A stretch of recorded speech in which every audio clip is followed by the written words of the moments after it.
আমার এটা দেখে অনেকের মনে হয়েছে যে সে হয়তো বা রানীর মতো আসবে, কিন্তু সেও দেখি চাকরানির মতো আসলো। কারণ এত টানলে তো হবে না, হ্যাঁ, আর বেশি টেনে ফেলছে তাই বাঁধনটা ছিঁড়ে গেছে। তো জয়টা না থাকতো তাহলে আমি তাদের যোগ্য বলেই মনে করতাম না, কারণ আমি অপু বিশ্বাস নিজেকে ডেফিনেটলি অনেক বড় সুপারস্টার, এবং রাইট নাও 17 ইয়ার্স আমার ক্যারিয়ার। সম্প্রতি একটি শোতে অপু বিশ্বাস নিজেকে রাজরানী এবং বুবলিকে চাকরানী বলে সরাসরি অপমান করেন। বুবলিকে উদ্দেশ্য করে অপু বিশ্বাস বলেন, কেউ একজন হয়তো ভেবেছিলেন রাজরানীর মতো হয়ে আসবেন, কিন্তু শেষে দেখা গেল তিনিই চাকরানী হয়ে গেলেন। এমনকি এই শোতে অপু বিশ্বাস শাকিব খানকেও ছাড় দেননি।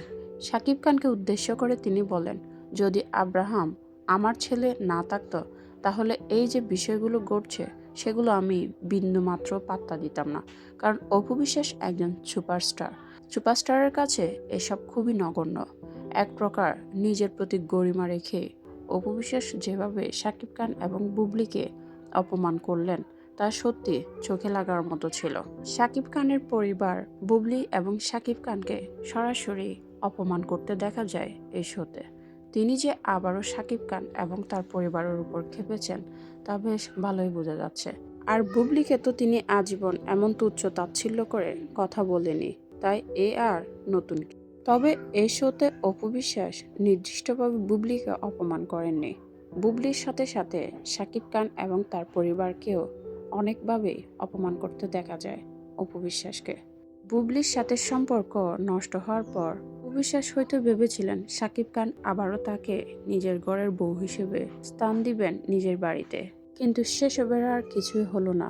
বুবলি নিজেকে সরিয়ে নিতে পারলেও অপু বিশ্বাস এখনও নিজেকে সরিয়ে নিতে পারছে না। দ্বিতীয়বার রিজেক্ট হওয়ার পর থেকে তিনি এখন যেন বুবলির প্রতি যেমন প্রতিশোধ পরায়ণ, ঠিক তেমনই করে খুব ঝাড়ছেন শাকিব খান ও তার পরিবারের প্রতি। অপু বিশ্বাস আজীবন নিজেকে স্বচ্ছ প্রমাণ করে অন্যকে নিয়ে বাজে মন্তব্য করে এসেছেন শুরু থেকে। আর তাই হয়তো শাকিব খান এখনও তাকে নিজের গড়ের কিংবা মনের রানী হিসেবে মেনে নিতে পারেন না।